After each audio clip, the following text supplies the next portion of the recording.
Are Drag Race fans too toxic?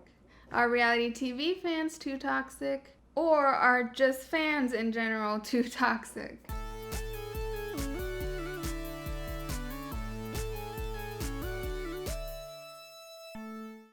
Hello and welcome back to the Miscellaneous channel where we do miscellaneous things. I'm Zeleny. On this channel, I typically talk about reality TV, pop culture, teen media, and other miscellaneous things, so subscribe if that's your vibe. Today's video is a little bit heavier on the topic than my typical videos on this channel, so I wanted to give a quick disclaimer and trigger warning for some of the topics in this video. I do think it's a very important topic to discuss, and it has become an inherent part of pop culture and reality TV.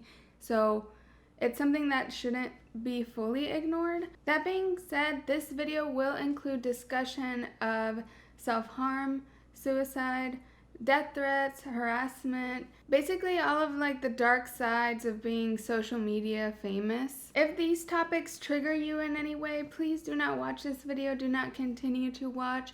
I have plenty of more lighthearted content to choose from if you're trying to watch my videos. So let me start with the recent drama that's been going on with the RuPaul's Drag Race fandom, namely the Tamisha Iman versus Monet exchange drama. If you're out of the loop or just not in the fandom of Drag Race, I'll try to catch you up real quick. It's a little bit convoluted, but I promise everything has a point and it should all make sense in the end, so just try to bear with me. So the finale of RuPaul's Drag Race Season 13 happened on April 23rd, and the fans were preparing for a chilled off season. Like many popular TV shows, RuPaul's Drag Race has a whole economy of content around it, namely podcasts, videos, blogs, that recap or provide commentary on the seasons of Drag Race. So there's official versions of this type of recap content made by RuPaul's Drag Race and World of Wonder, which is the production company that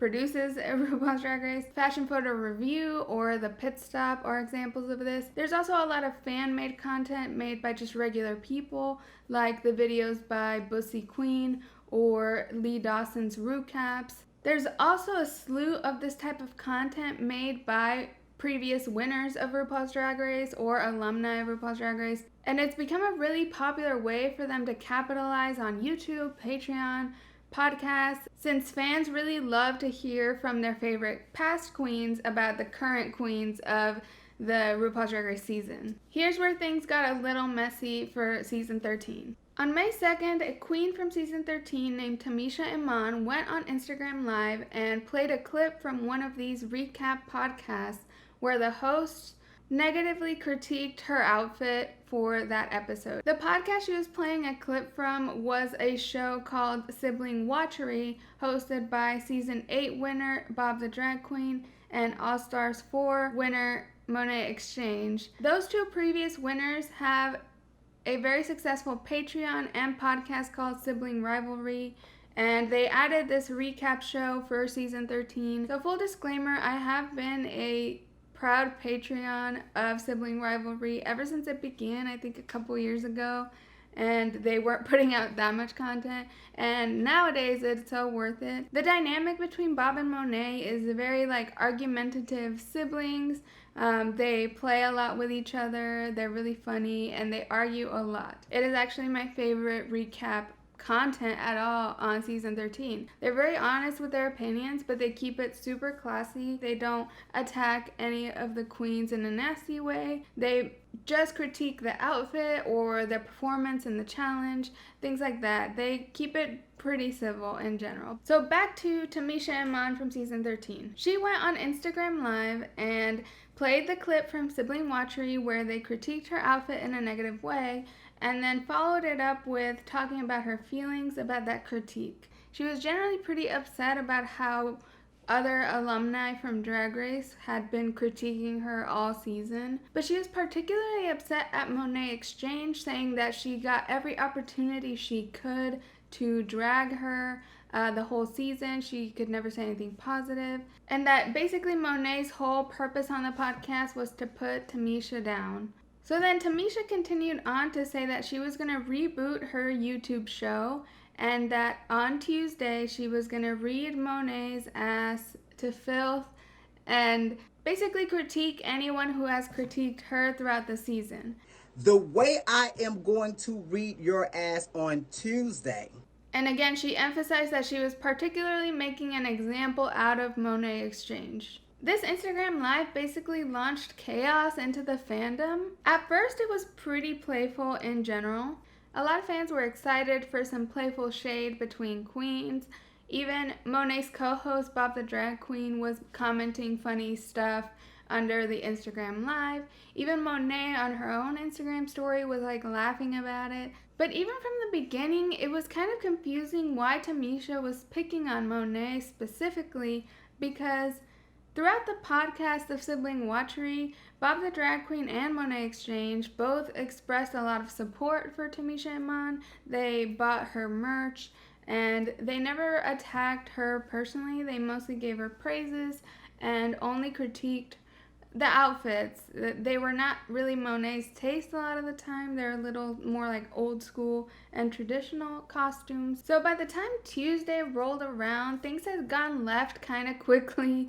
Tamisha in her original live had made some problematic comments towards Monet, sort of questioning her authenticity as a black person, questioning her blackness. Then some other Drag Race queens chimed in on Twitter about this narrative, saying Monet was always tearing down the black queen specifically. To me, that's where the boundary was sort of crossed from playful shade and dragging Monet's outfits to dragging her as a person. It's kind of confusing because it is what Tamisha is accusing Monet of doing. So everyone showed up on Tamisha's YouTube page on Tuesday evening, expecting Tamisha to read Monet's looks, maybe show some photos and make fun of Monet for some reason, maybe drag Bob, drag the people from the pit stop and other recap shows. But Tamisha Iman came on the live out of drag and basically turned it on the fans and said the fans were toxic, called the fans gremlins, minions, and pen pals. She did have her merch store hacked the night before this live, and she was saying she was going to pursue legal action against the hacker. Then she ended the live with revealing that she is starting her own website streaming service, supposedly, where she would share her digital drag content as well as her having conversations and confrontations with either people that have a conflict with her or people she believes deserve platforming because World of Wonder and Drag Race have sort of shunned them from the franchise for some reason or another. But the catch was that this content was going to cost $25.99 a month to access on her website. Basically, all of her promises to read Monet to filth on Tuesday were just clickbait to promote her new paid platform. And the fans completely fell for it. The next day, on Wednesday, Tamisha actually launched the Tamisha Iman Network, this streaming service, to have this confrontation with Candy Muse, whose name she misspelled on the website as Candy Muss. And the launch was riddled with technical glitches, people getting double charged, people getting threatened by her that were sharing the content.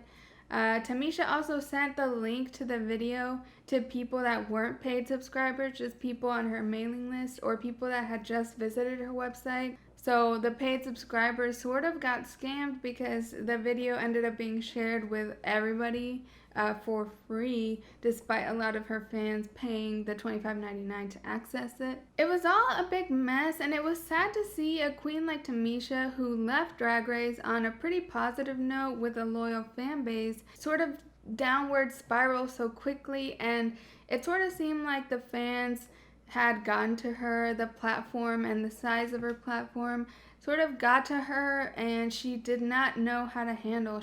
She wasn't technically equipped to handle the response to her merch originally. She had a lot of issues with that, and she was not equipped technically to handle launching a streaming website. So it's hard to see these issues sort of tarnish her great reputation as a legend. And if anything, the points that she has made about the rabid fan base are very valid, and a lot of other queens from Drag Race have extended their compassion because they do understand the experience and they have been through that. So a lot of discourse has been opened up about toxic fan bases and what that means, how dangerous they can really be. Monet Exchange opened up on another podcast she has called Ebony and Irony and talked about how she was kind of saddened to see how much the fans were looking forward to that Tuesday reading event and how they were all sort of rabid for that drama instead of realizing that it was kind of random and like there was no foundation to the drama really, because again, like I said, Monet never criticized Tamisha as a person, only kept her critiques pretty light compared to other recap and commentary shows. So it seemed like Monet was kind of down and surprised at how the fans just were willing to see her be taken down by Tamisha. It does seem like Tamisha has a lot of frustrations with World of Wonder, the production company that makes RuPaul's Drag Race, as well as the fan base. Like, she doesn't seem to know how to handle that big of a response, whether it's hate and positive. Tamisha just seems really lost in how to handle all of this. I really love this fan base, but I hate this toxic fan base. The things that y'all say in my inbox, if I was weak, baby, I probably would be jumping off the highest bridge. The big question is, are Drag Race fans too toxic?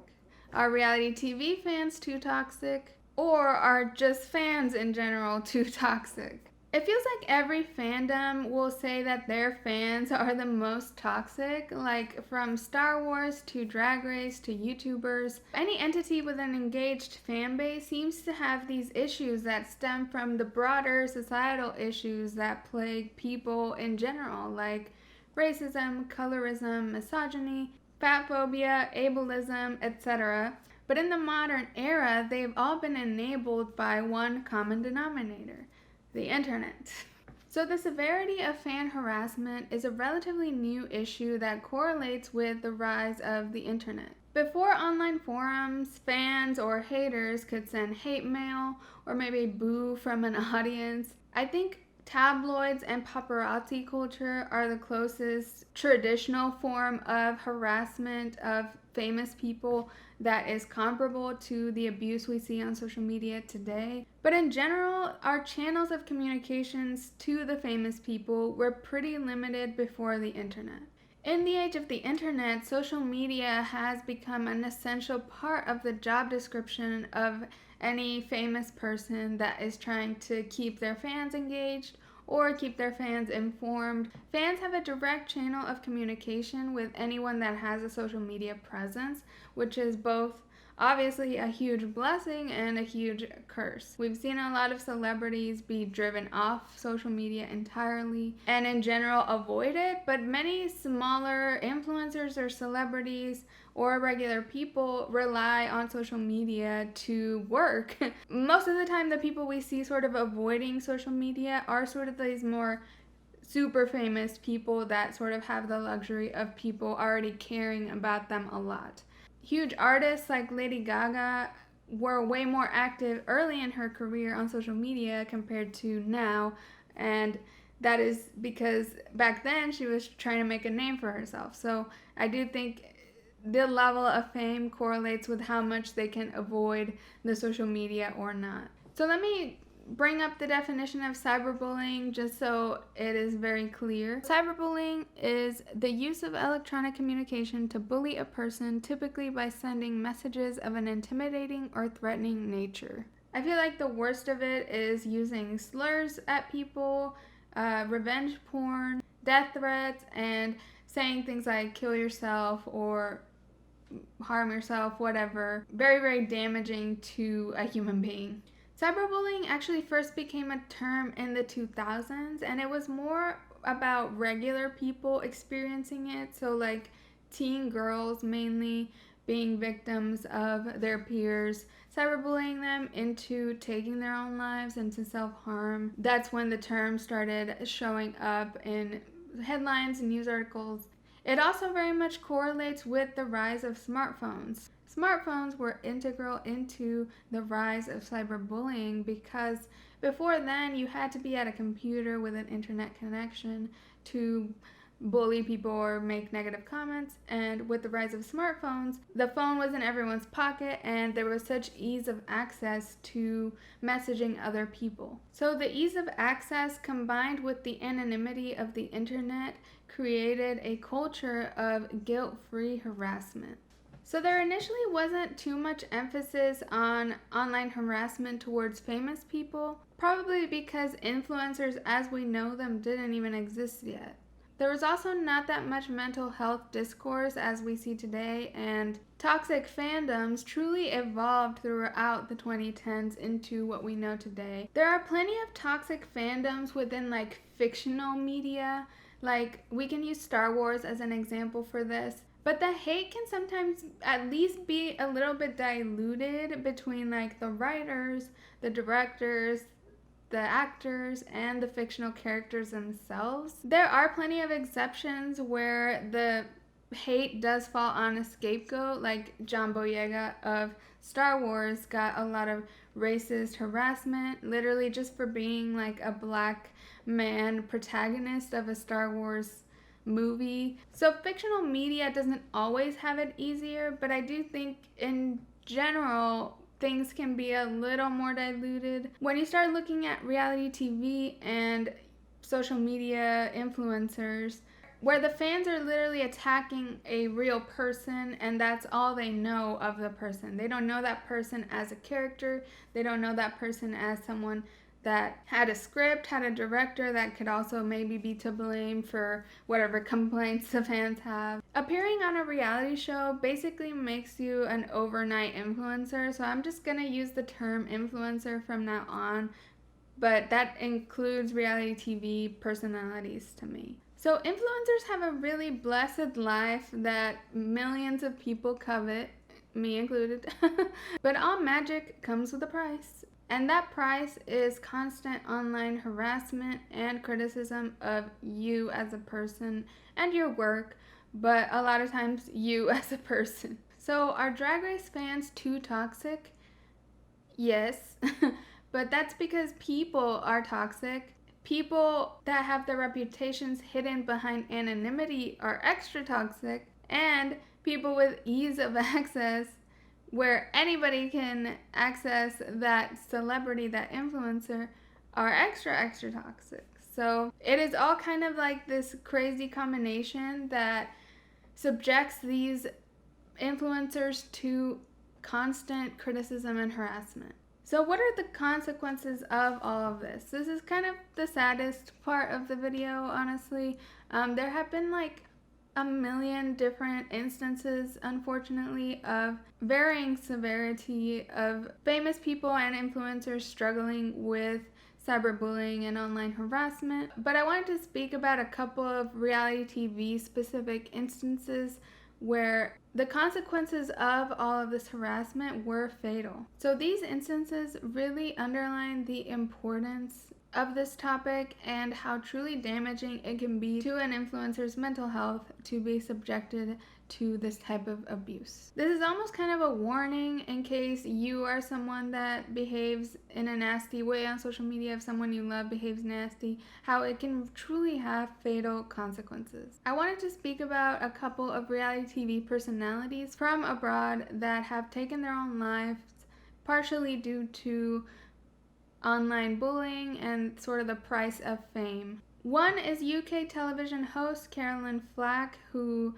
took her own life last year in 2020. She actually won, I believe, the Dancing with the Stars in the UK called Strictly Come Dancing, and then went on to host both the X Factor and Love Island. Caroline Flack had had a long history of mental health struggles. She had assaulted one of her boyfriends and was facing trial for that. She notoriously seemed to have trouble with criticism that came with fame, and apparently everything just became too much. I actually learned from making this video that she's the fourth person from Love Island to take her own life, which is incredibly tragic, and apparently some fans or people have been calling for the show to be canceled due to the pressure it puts on its contestants. I don't know much about it. I haven't watched it, so I can't speak to it. I think the British press plays a part in these cases as well. I know the British press is notoriously harsh. So this one is less fully about online harassment, but it's still that same kind of culture of abusing famous people for our entertainment. So another tragedy that is more of a direct result from online harassment came from a Japanese reality TV show called Terrace House. Terrace House is more of a documentary style reality TV show, similar to The Real World in the US, except way more aesthetically produced. Like, the cinematography is very on point, and it is a little bit more subdued and wholesome. The drama can be pretty subtle. 3 young men, 3 young women living in a house together, building relationships, having subtle drama, and they're just like regular people when they come in, with different kinds of jobs and professions and ages, even different stages of their lives, and it's just to see how they interact.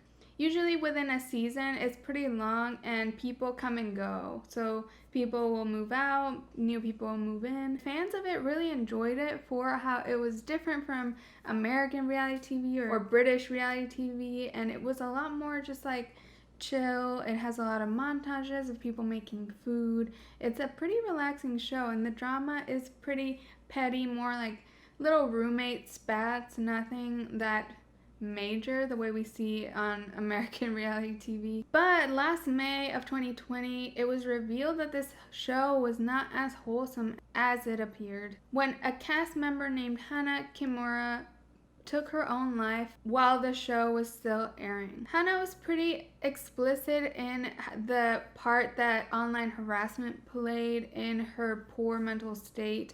So this one is a pretty direct instance of cyberbullying gone too far. And in this case, the production team of Terrace House actually played a part in enabling this harassment. Hana was a pro wrestler, and so the producers seemed to really want her to fit this narrative of like violent or aggressive personality that she really didn't have in the house. She was extremely sweet, and I honestly loved her. This was such a difficult story while it was happening. I was watching that season when it happened, and it was so tragic. I loved her so much. She had pink hair, and I liked her a lot.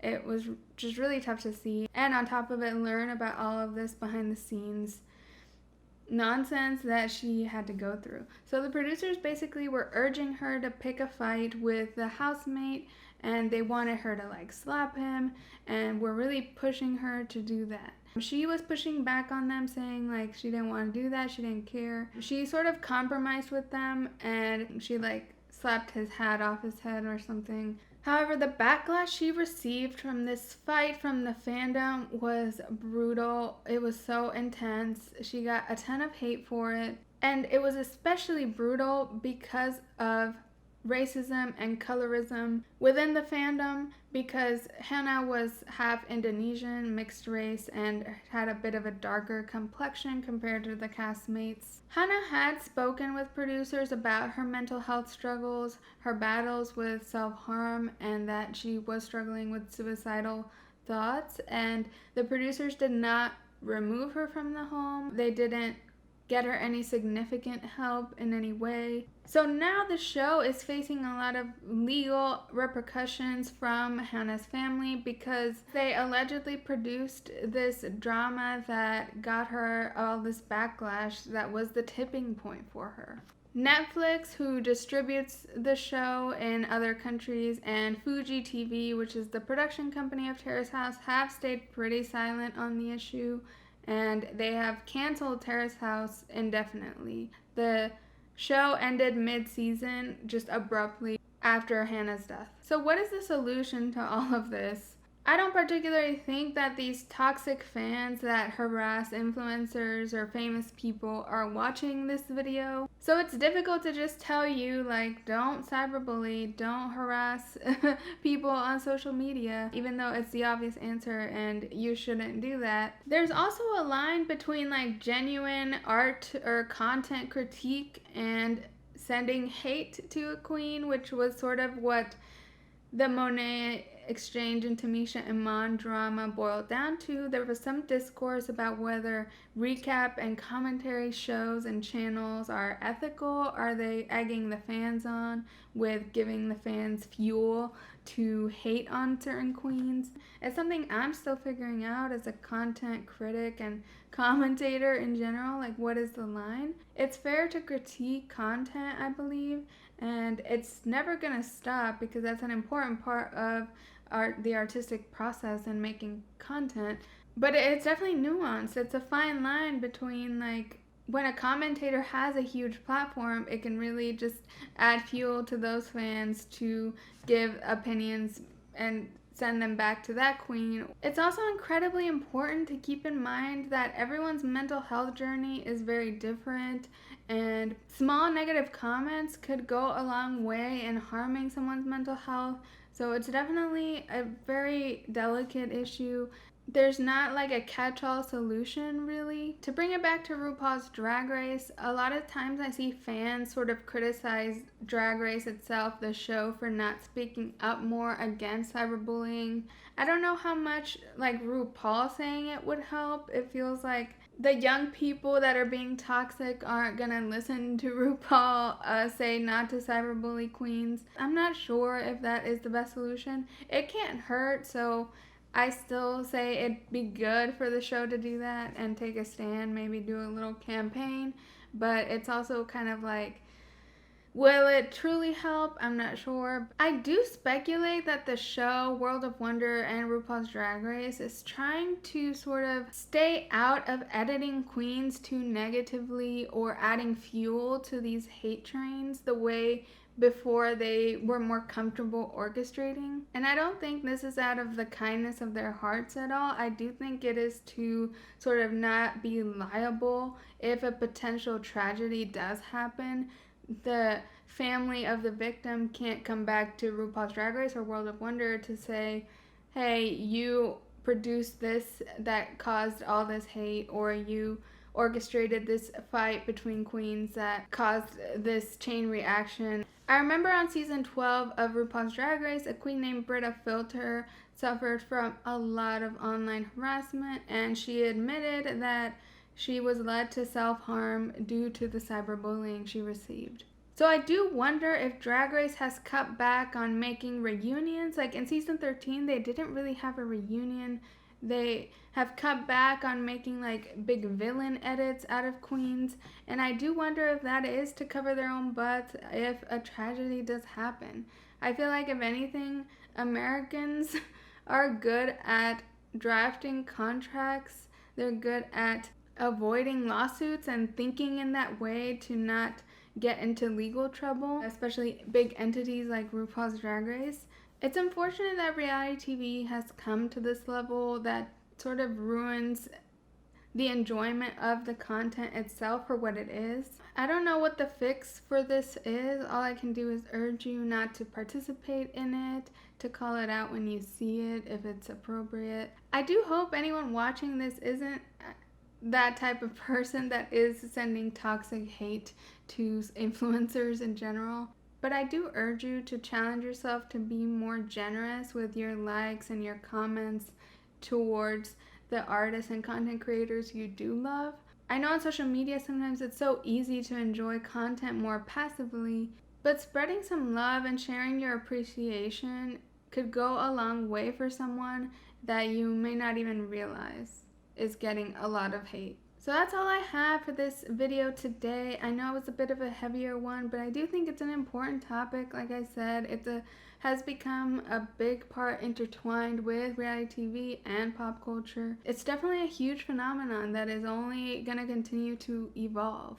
I would love to know your thoughts on how this is going to evolve in future years. Are we going to get more laws against cyberbullying, more punishments? Are we going to see more watered down and overproduced content in order to prevent it in the first place? Would these things actually even help the situation? Please like this video and subscribe to my channel if you enjoyed. I put out new videos twice a week in general, and I usually talk pop culture commentary, dumb TV, and other miscellaneous things. So you can follow me at Miscellaneous on Instagram or Twitter to get notified about new videos, or just turn on the bell notification here on YouTube. Thank you so much for watching, and I'll catch you in the next one. Bye.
choices.